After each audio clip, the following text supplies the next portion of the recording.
It hit me while I was standing in Michael Jackson's kitchen eating a tuna sandwich.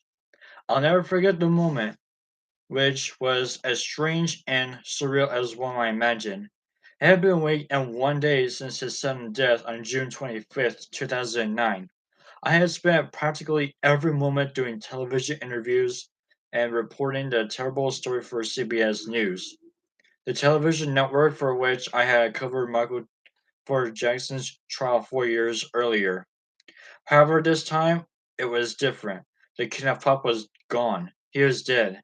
It seemed unfallible to me, yet somehow it was true. Still, since I had so much work to do, I've been trying to suppress my heavy emotion and complete the many jobs at hand.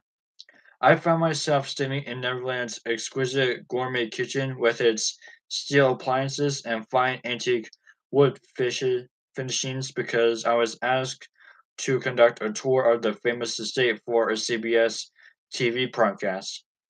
And it was while I was staying there eating that sandwich that it finally hit me. This is it. I realized Michael is gone forever. The sinking feeling in my stomach that I tried to ignore for a week gave way to almost overwhelming despair. It seemed unbelievably unfair.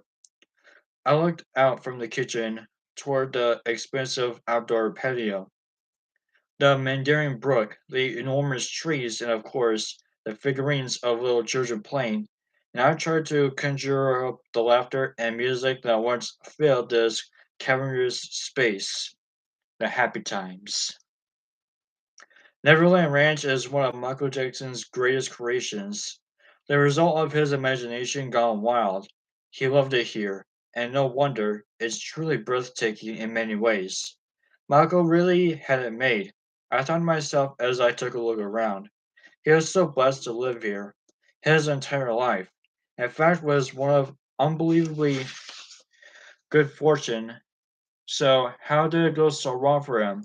When did it happen? Obviously, many things had gone awry, and I have recounted the wrong turns in great detail over the years.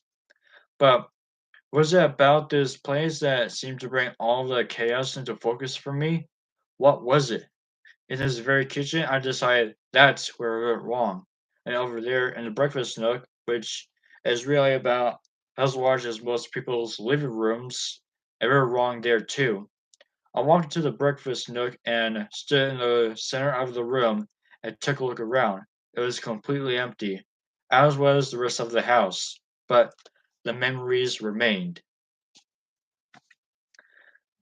It was in these very rooms in February of 2003 that Michael Jackson introduced the world to a young boy named Gavin Arvizo, first in the kitchen and then the breakfast nook. He smiled at the youngster and gazed wistfully into a television camera for a modern poop smear documentary and asked, "Why can't you share your bed, Gavin?" Seeming totally enchanted by the pop star, rested his hand on Michael's shoulder. "The most loving thing you can do is share your bed with someone," Michael continued, but after Poop Smear pressed the issue, Michael tried to clarify it. It was almost as if it had suddenly occurred to him that his comments could be misconstrued.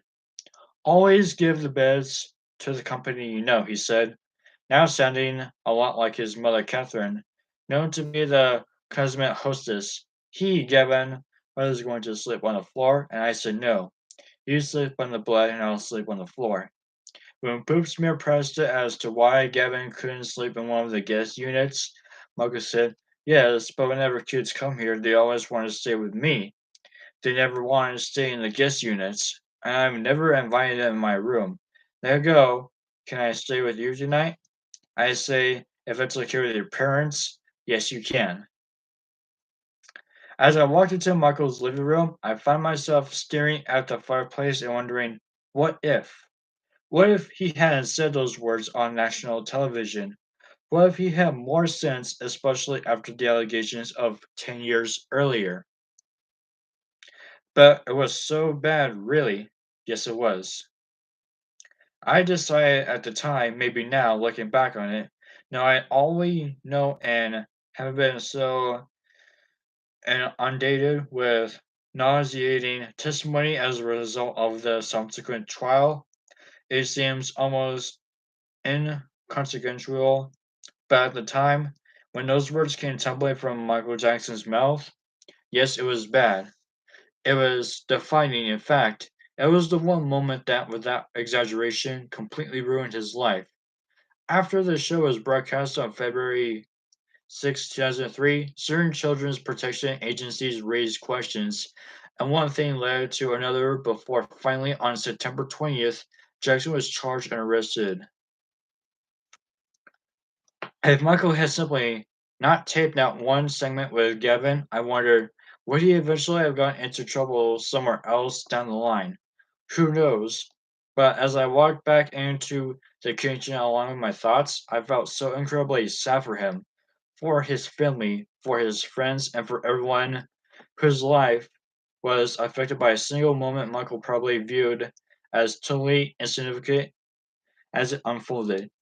Indeed, if only.